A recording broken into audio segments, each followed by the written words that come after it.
melihat ceramah yang bersangkutan, yaitu HRA. HRA pun, beliau pun tahu saya sudah memiliki seorang suami. Beliau bilang, nggak usah pulang, nggak usah ke tempat teman kamu atau pulang ke Serang, kasihan jauh, istirahat aja biar saya bukakan kamar di sini. Habib menawarkan untuk gini, apa kamu gak mau peluk saya? Nggak apa-apa, mumpung kita lagi ketemu, dia bilang kayak gitu kan. Akhirnya terjadi dipeluk, terus saya dicium keningnya, abis itu saya direbahkan. Apakah Habib sering seperti ini kepada cewek-cewek yang lainnya? Dia bilang, sumpah demi Allah, lillahi ta'ala, saya tidak pernah melakukan ini.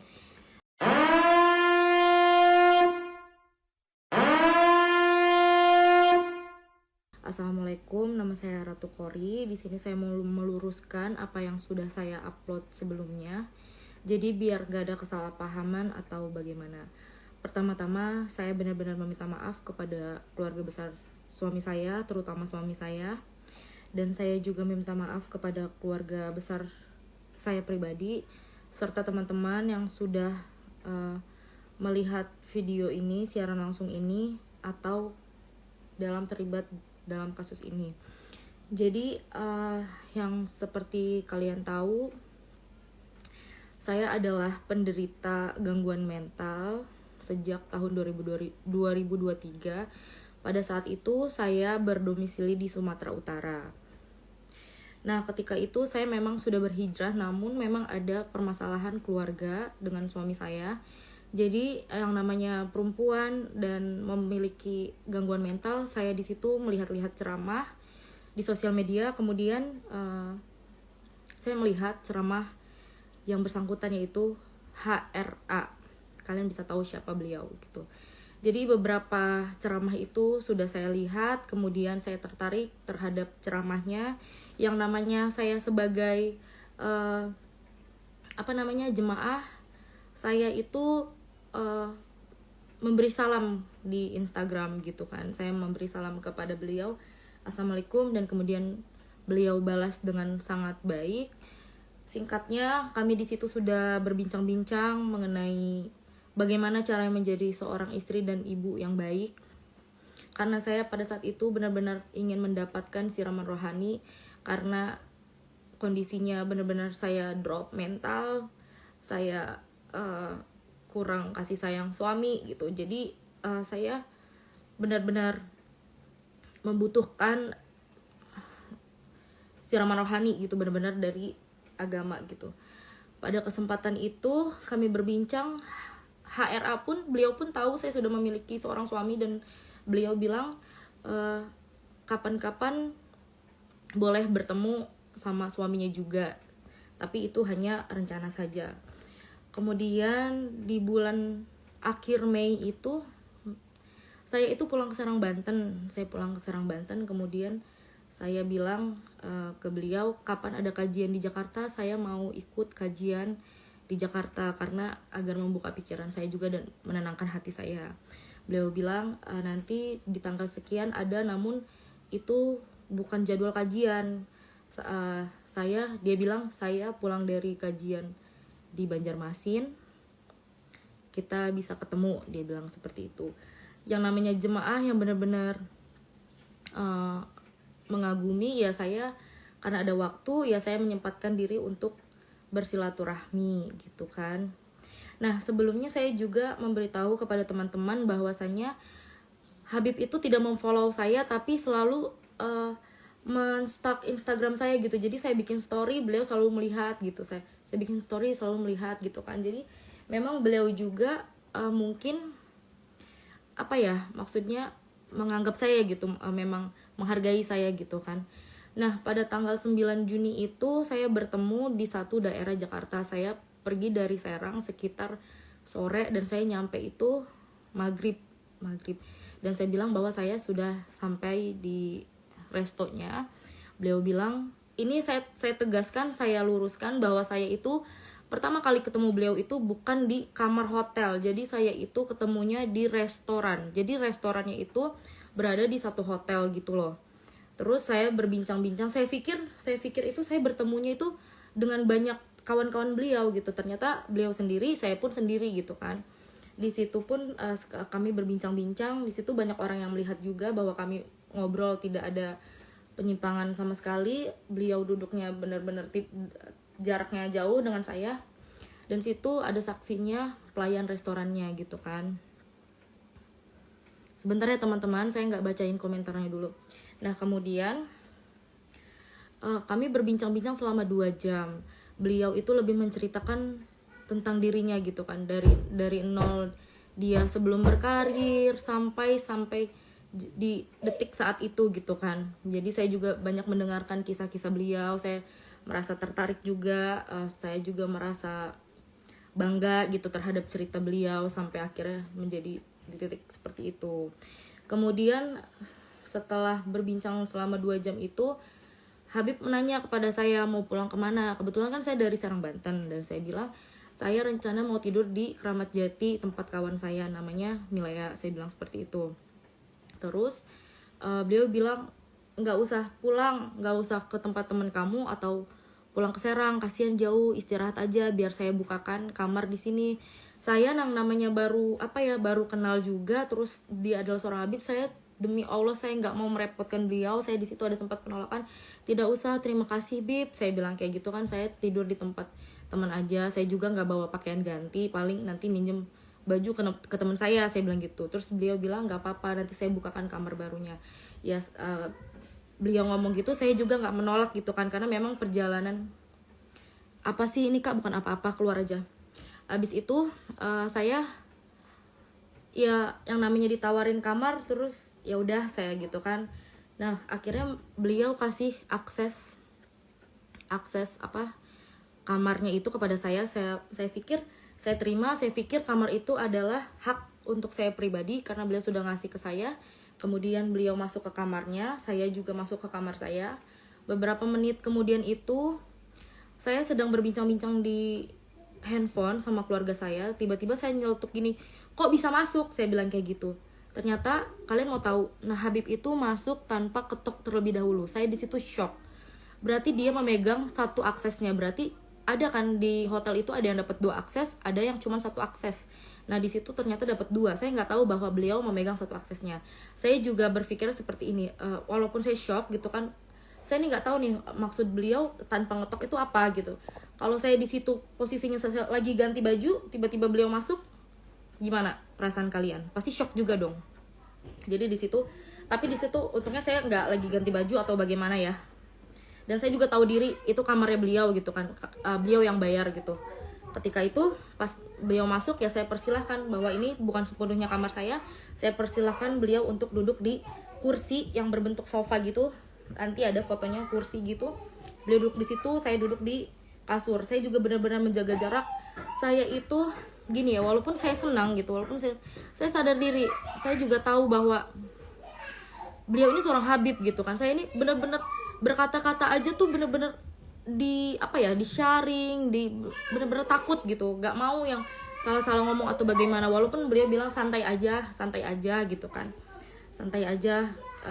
Beliau pun ngajak saya ngerokok bareng gitu, santai aja, dia bilang kayak gitu. Ya Bib, saya bilang kayak gitu kan. Nah setelah itu dia bilang lanjutkan obrolannya. Nah waktu di bawah itu kan obrolannya itu lebih ke tentang beliau dari masa zaman dahulunya gitu kan. Nah di sini itu dia bertanya kepada saya, kenapa Kori bisa depresi? Akhirnya saya jelaskan depresi seperti ini.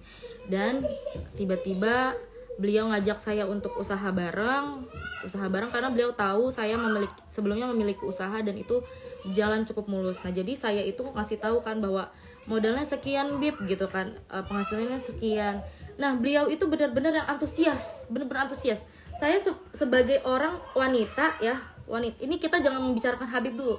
Seorang wanita, ada orang baru kenal tapi orang itunya yang antusias kan, kita masih bingung ya, apa ini orang benar gitu kan, apa iya ini orang benar gitu loh. Tapi kan saya juga gak berpikiran oh ini nih Habib pasti benar, gak mungkin terpleset omongan dia itu, gak mungkin ada pembohongan dusta keluar dari mulut, itu gak mungkin gitu. Jadi saya mendengarkan dia.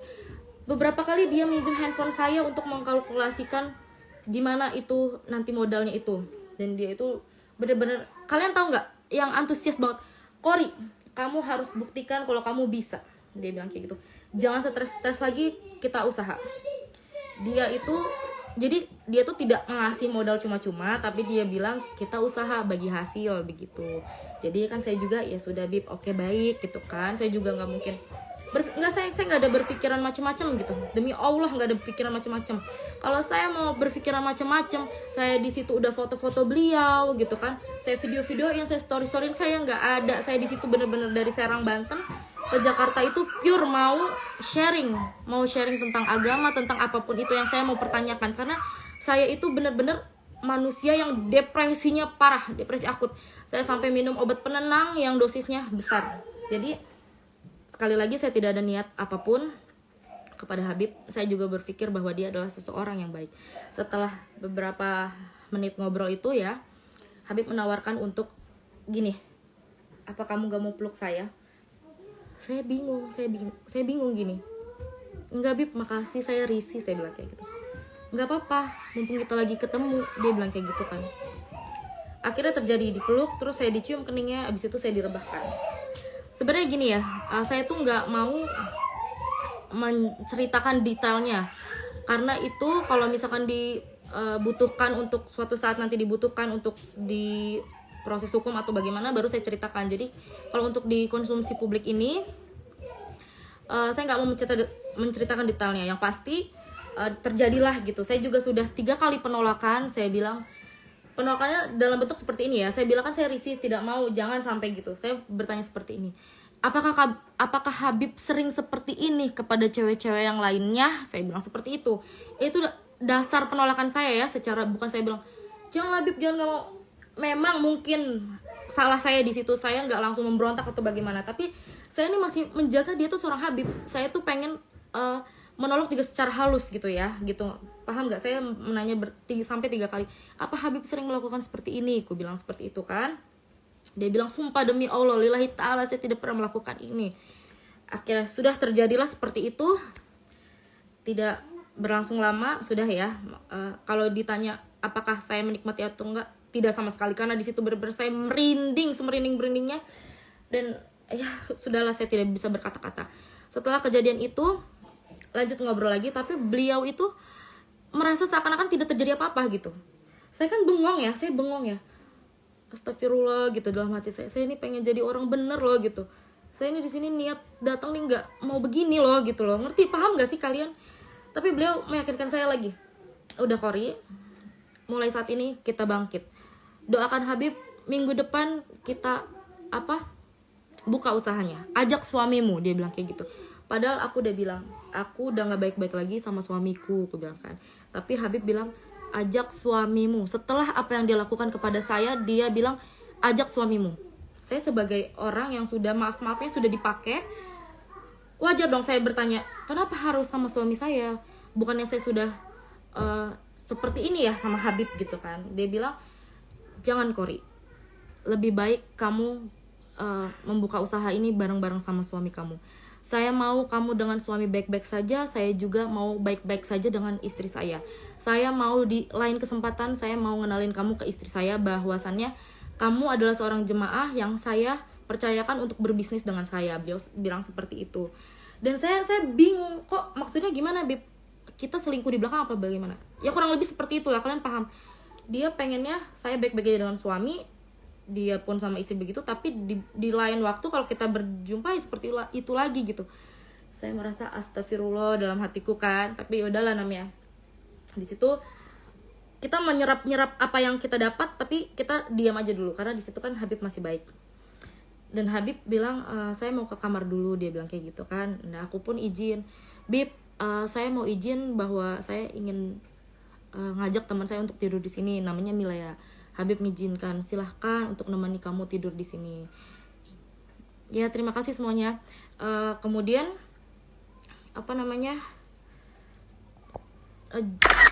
sekitar setengah jam kemudian datanglah Milea dan saya ajak ke kamarnya. Ketika Habib tahu yang tadinya bolak-balik masuk ke kamar saya tinggal buka aja karena dia memegang aksesnya, ketika beliau tahu saya di kamar ada teman saya, kemudian dia langsung ketok. Saya bukakan. Beliau sempat ketemu teman saya dan berbincang-bincang juga sama teman saya, basa-basi gitu, namanya siapa? Milea gitu kata temanku kan. Kerjanya gimana, di mana gitu-gitu.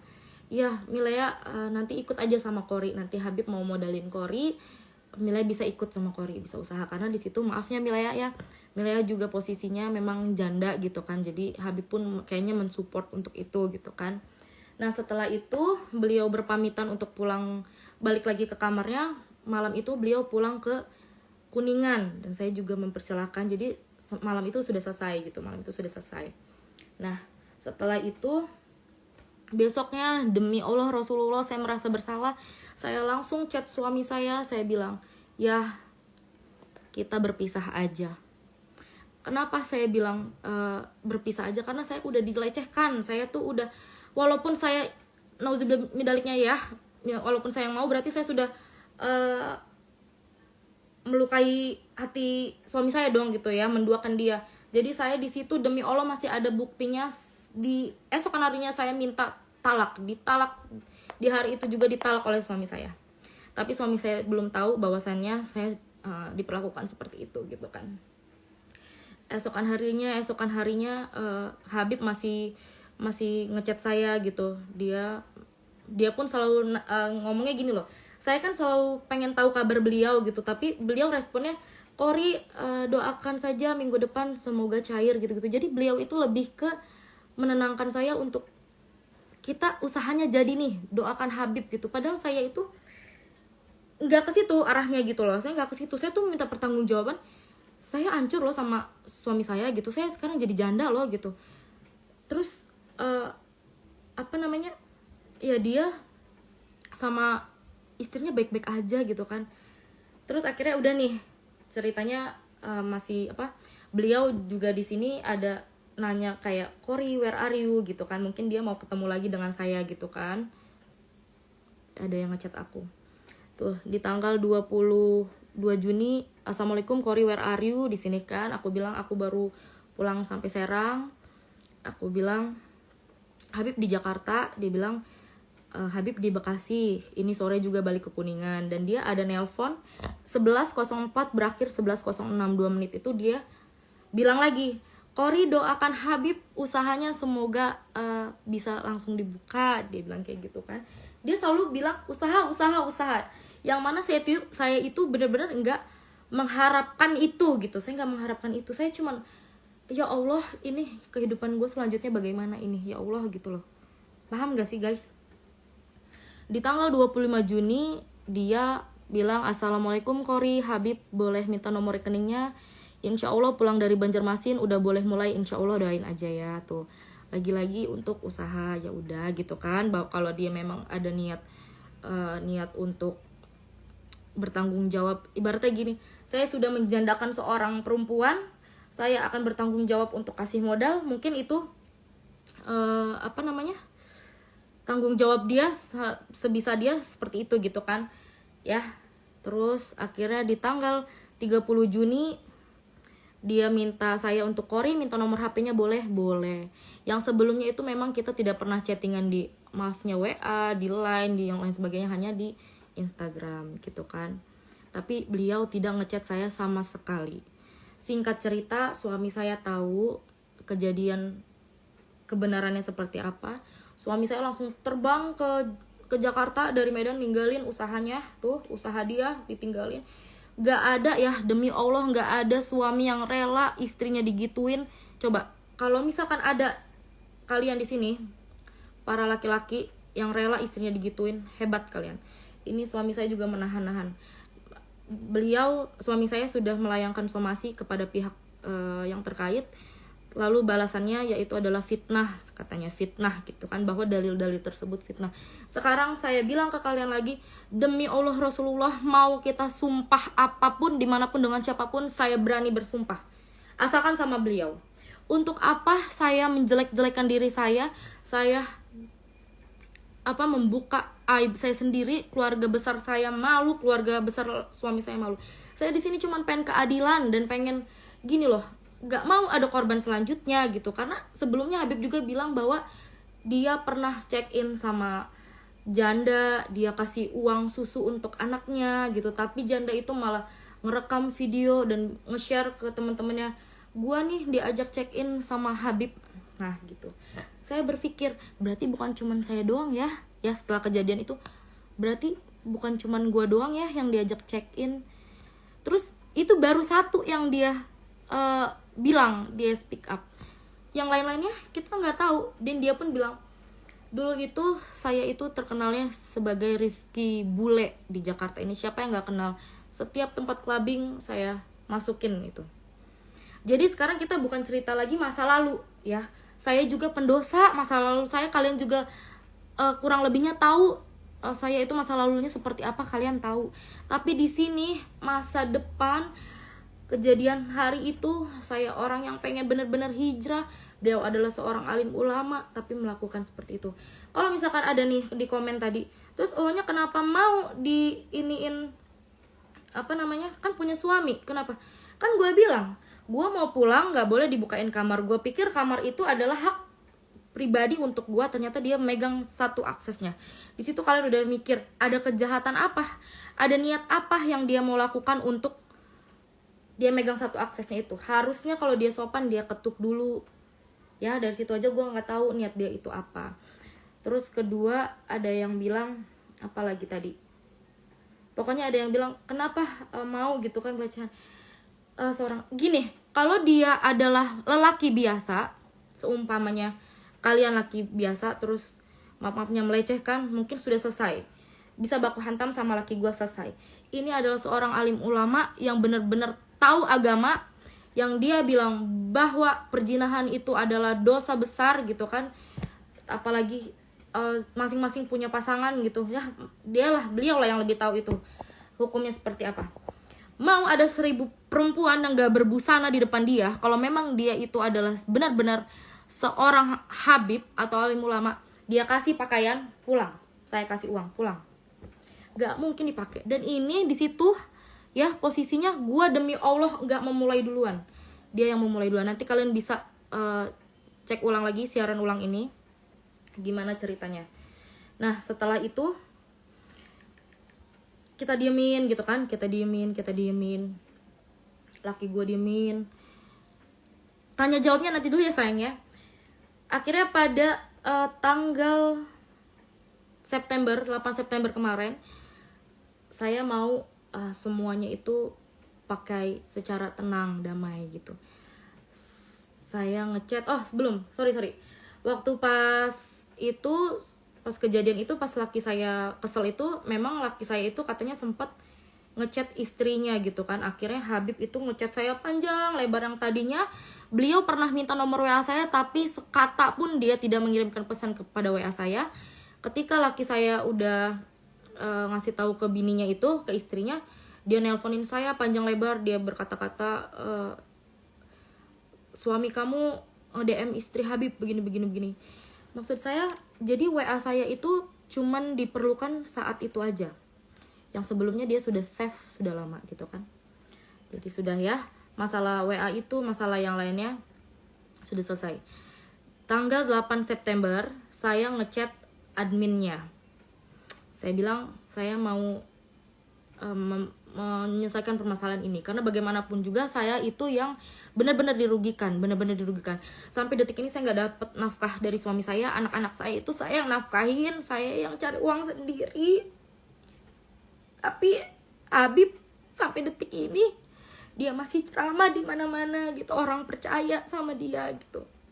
Dia masih baik-baik aja sama istrinya. Nggak bisa di tag Rizka Sahab itu udah ngeblok aku, jadi dia nggak bisa ngelihat postingan aku ataupun siaran langsung aku ya beb.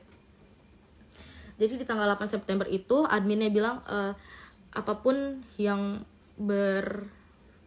berhubungan dengan Habib Rifki tolong disampaikan di kuasa hukumnya gitu.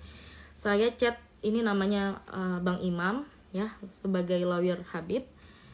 Terus di sini saya biasa, saya beri salam, saya perkenalkan diri saya, dan beliau bilang, baik mbak, pokoknya apapun yang berkaitan dengan Habib silakan disampaikan ke kami terlebih dahulu. Itu tanggal 8 ya. Dan tanggal 8 kita sempat teleponan ya. Keesokan harinya ini bang itu Bang Imam itu ngechat saya, katanya kalau siang ini kita bertemu di daerah Taman Mini gimana? Ntar tempatnya saya kasih tahu. Ada itikat baik untuk bertemu dengan saya ya kan. Jadi tanggal 9 itu kami bertemu di Taman Mini. Mereka berempat, salah satunya adalah Bapak Raden Reja kalau tidak salah. Dia yang meluruskan kasusnya Vina Cirebon kalau tidak salah ya. Jadi saya pikir Habib ini ada niat baik karena sudah ibaratnya maksudnya kuasa hukumnya berempat, saya sendiri. Saya di situ menjelaskan segala macam. Saya bilang mereka bertanya apa sebenarnya tujuannya untuk ini. Saya bilang saya butuh keadilan aja sih gitu kan. Tapi kan Habibnya nggak mengaku bahwasannya katanya fitnah. Berarti saya bilang untuk apa sih saya memfitnah dan bikin seperti ini gitu? Apa untungnya buat saya gitu? Untungnya tuh nggak ada buat saya. Nama saya jelek ya kan? Bener nggak? Saya pasti dihujat. Terus saya kayak gini pasti kena UU ITE, bener nggak? Saya juga nggak tahu nih ya. Terus saya bilang saya cuman pengen semuanya damai. Saya juga nggak mau nama Habib jelek. Saya bilang kan saya rumah tangga saya baik-baik aja lagi dengan suami saya gitu. Tapi di permintaan ini tuh saya cuman pengen dipertemukan oleh Habibnya aja. Pertemukan Habib dengan suami saya, udah itu aja. Poin-poin selanjutnya entah bagaimana nanti setelah poin 1 itu terlaksanakan dulu. Pihak mereka mengiyakan ya. Pihak mereka mengiyakan, lalu kemudian sudah ceritanya berbincang-bincang lama sekali ya, sekitar beberapa jam. Akhirnya sudah mereka pulang segala macam. Akhirnya kan saya juga butuh kepastian nih. Saya nggak mau ketemu pengacaranya cuma gitu aja, buat apa? Sia-sia dong, mulut gue sia-sia dong ngomong kayak gini, ngapain gitu kan. Akhirnya aku nanya lagi nih gimana kejelasannya segala macam. Ternyata tetap digantung. Dia bilang nanti saya sampaikan kepada Habib gimana gini. Buat apa sih kalau gitu datengin 4 pengacara itu buat apa kalau ujung-ujungnya sama aja. Terus di sini juga saya udah bilang kok, saya ini sebelum speak up ini saya udah bilang ya, saya udah bilang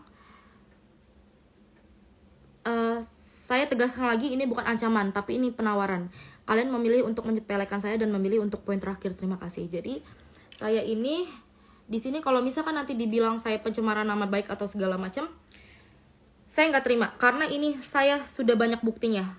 Saya udah bilang saya penawaran secara baik-baik aja, ayo ditemuin gimana. Sekarang jangan ngebahas sebagai Habib deh, sebagai laki sama laki ketemu aja dulu gitu. Lu ibaratnya di situ lu minta maaf, lu ngakuin lu minta maaf nih ya. Abis itu lu mau berantem kayak di situ terserah gitu. Yang penting lu udah mengakui bahwa lu tuh salah.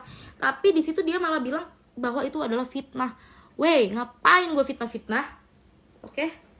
Jadi terakhir ini itu makanya gue speak up itu karena dari pihak merekanya benar-benar udah nggak mau lagi gitu ya. Jadi gue itu nggak mau ngomong kayak gini, nggak mau ada korban selanjutnya lagi.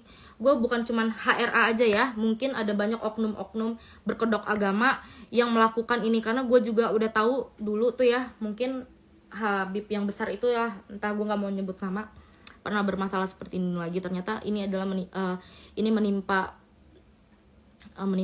ke gue pribadi gitu. Jadi gue ngerasa jangan sampai ada yang kayak gue, apalagi yang sebelumnya itu mungkin mereka nggak berani speak up karena mereka lemah segala macam. Kalau gue tidak, gue mau menegakkan kebenaran. Terus ada juga yang ngomong emang nggak takut ya UU ITE? Enggak takut, gue lebih takut sama siksa api neraka di sana ya, di akhirat nanti. Karena gue tahu kebusukan seorang alim ulama bagaimana, tapi gue